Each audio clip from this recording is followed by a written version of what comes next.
ప్రియ బిడ్డ, ఎన్ని కష్టాలు వచ్చినా ఎన్ని ఇబ్బందులు వచ్చినా బాధపడకు. నీకు ఇచ్చిన నీ కుటుంబాన్ని బట్టి నువ్వు నన్ను మహిమపరుస్తూ ధైర్యంగా ఉండు. జ్ఞానవంతురాలి వలె జీవించు.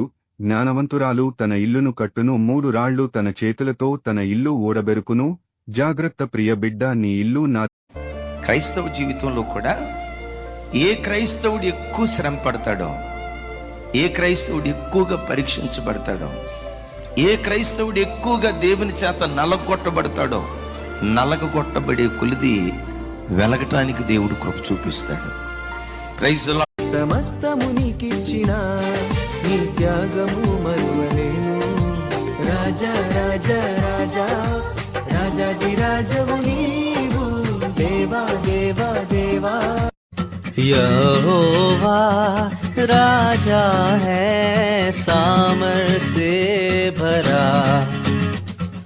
రాజా నీ సన్నిధిలోనే ఉంటానయ్యా, మనసారా ఆరాధిస్తూ బ్రతికేస్తానయ్యా. రాజా నీ సన్నిధిలోనే ఉంటానయ్యా, మనసారా ఆరాధిస్తూ.